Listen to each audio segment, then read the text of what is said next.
So I scored 137 marks in my essay paper in 2020 and it was one of the highest score that year.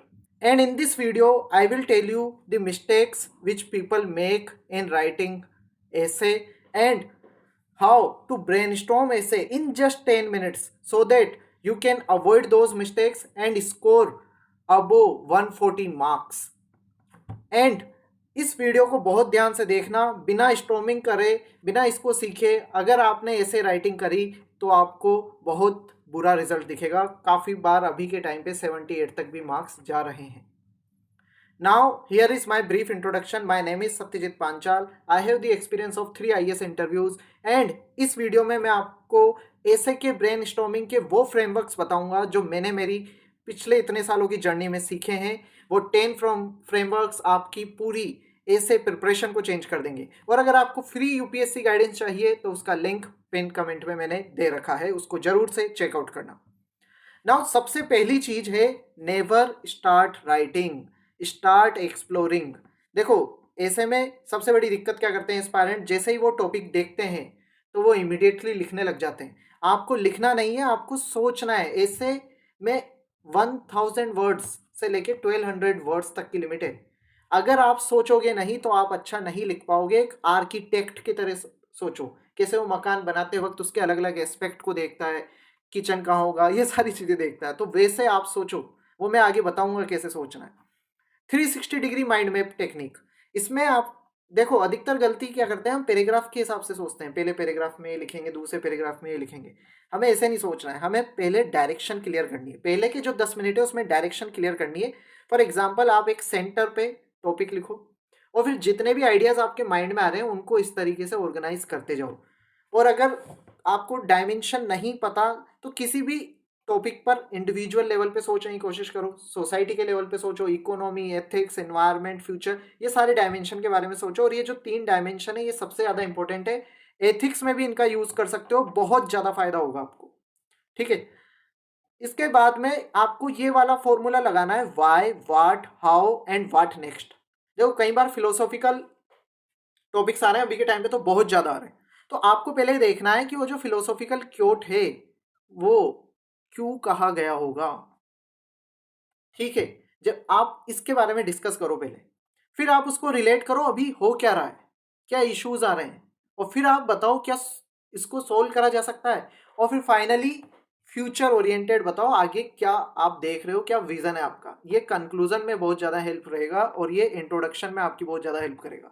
तो ये वाला formula बहुत ज़्यादा ध्यान रखना, इसमें आपको काफ़ी हेल्प होगी। इसके बाद में जब ये फॉर्मूले से आप सोचो तो फिर उसके बाद में आपको पॉइंट बनाने में 5 स्टेक होल्डर रूल है, ये हेल्प करेगा।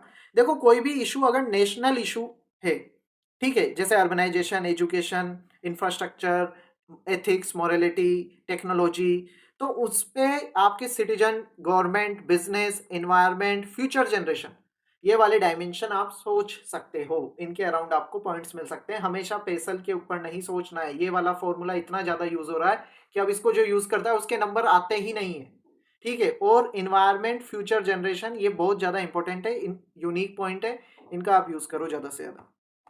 फिर इसके बाद में ये है टेम्पोरल थिंग, वो है टाइम मशीन मेथड। देखो हर एक कंसेप्ट, हर एक जो ऐसे के टॉपिक को आप ऐसे डायमेंशन में डिवाइड कर सकते हो, उसको हमें एक टाइम के अकॉर्डिंग डिवाइड करना होगा। उससे आपका आंसर का जो स्ट्रक्चर है बाकियों से बहुत ज़्यादा अलग हो जाएगा और आपको बहुत ज़्यादा फायदा होगा। जैसे कोऑपरेटिव फेडरलिज्म है तो यहाँ पे आपको कॉन्स्टिट्यूएंट असेंबली पास्ट के बारे में डिस्कस करना है, फिर अभी क्या चल रहा है और फिर आगे क्या होगा इसके बारे में डिस्कस करना है। इसी के अराउंड अपने पॉइंट को डिजाइन करना है। तो ये मैं फ्रेमवर्क्स बता रहा हूं आपको कैसे सोचना होता है। फिर इसके बाद में अपोजिट थिंकिंग टेक्निक, ये बहुत ज्यादा पावरफुल टेक्निक है एंड ये एक ऐसी टेक्निक है जिसको इग्नोर ना करें कभी भी। फॉर एग्जाम्पल काफी सारे स्टूडेंट ऐसे होते हैं कि अगर उनको कोई टॉपिक दिया जाता है वो उसी के ऊपर लिख देते हैं और उससे उनके नंबर कट जाते हैं। अगर आपने अपोजिट साइड दूसरा डायमेंशन नहीं दिखाया, you should not expect good marks in ऐसे। ठीक है, क्योंकि एग्जामिनर ये देखना चाहता है can you think critically, can you think about the other side of the coin. For example technology is a force for good, तो उसमें नेगेटिव पॉइंट हमें बताने हैं। पहले फोर्स फॉर गुड के बारे में लिखेंगे, फिर उसके बाद में addiction, privacy, miss information, ethical dilemma, digital divide, इस सब के बारे में लिखेंगे। ठीक है, जैसे आप ये करोगे आपके पॉइंट्स भी बढ़ जाएंगे और एग्जामिनर के माइंड में आपका इंप्रेशन भी ऐसा जाएगा, you can think multi dimensionally. फिर इसके बाद में क्वेश्चन स्टॉर्म, देखो सब ब्रेन स्टॉर्मिंग पे फोकस करते हैं, मेरा ओपिनियन है क्वेश्चन स्टॉर्मिंग पे फोकस जो करेगा उसकी जो डेप्थ ऑफ कंटेंट है that would be totally different. For example education है तो यहाँ पे बहुत ज्यादा बेसिक लेवल पर जाओ, आखिर एजुकेशन क्यों चाहिए, वाई आर वी एजुकेटिंग, इससे फायदा हो किसका रहा है, क्या कोई पीछे छूट रहा है, और आगे कैसी education, what should education create, ठीक है, क्या विजन होना चाहिए एजुकेशन का। तो ये एक फाउंडेशनल फिलोसॉफिकल क्वेश्चन है।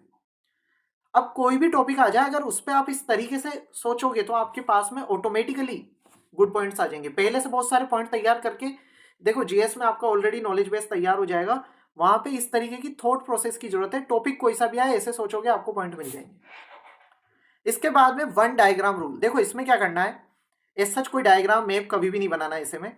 आपको करना क्या है, ऐसे का टॉपिक है ये आपने लिखा, फिर आपने डिसाइड करा इसके ये 3 डायमेंशन है, thesis, antithesis and way forward में ऐसे दूंगा, ये ऐसे बना लो हर एक टॉपिक का ब्रेनस्टॉर्मिंग करते वक्त। अब आपके माइंड में जो भी आइडियाज आएंगे वो इधर ऑर्गेनाइज होते जाएंगे, ठीक है। ऐसे आपका पूरा ऐसे एक ऑर्गेनाइज्ड फॉर्मेट में आइडियाज जो होंगे वो ऑर्गेनाइज्ड फॉर्मेट में हो जाएंगे, otherwise it becomes difficult to organise our ideas while we are exploring, ठीक है।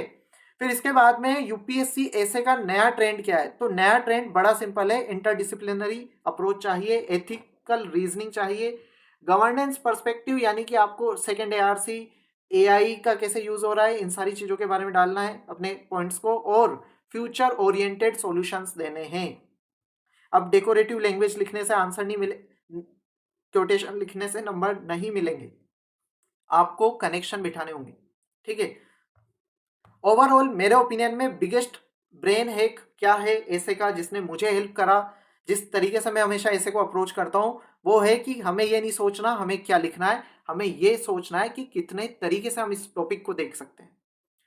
If you can see a topic from multiple ways then you will write unique points and those points will give you score which will be unique। तो इसका आप ध्यान रखो। And जैसे ही आप इधर की साइड शिफ्ट हो जाओगे थिंकिंग में तो आपका ऐसे अच्छा होगा, और ये सारे फ्रेमवर्क्स यूज करो और फिर अपना एक्सपीरियंस मुझे बताओ कि कैसा आपका ऐसे इम्प्रूव हुआ, कैसे स्कोर अब आपको मॉक्स में मिल रहे हैं। एंड अगर तब भी आपको कहीं कोई दिक्कत आ रही है तो कमेंट सेक्शन में जरूर से बताना, I would be answering them over there. Overall final takeaway क्या है, फास्टेस्ट ऐसे राइटर मत बनो, आपको बेस्ट ऑर्गेनाइजर ऑफ आइडियाज बनना है, क्योंकि ऐसे ही एक ऐसा पेपर है जहां पे आपको इतने आइडियाज सोचने का, ऑर्गेनाइज करने का टाइम भी मिलता है, टाइम की कमी नहीं रहती है ऐसे में, क्योंकि आपको 2 ऐसे लिखने रहते हैं और 1 आवर 30 मिनट में एक ऐसे लिखा जा सकता है आराम से। मेन इशू है how well you are organising your ideas and that would decide your score in ऐसे।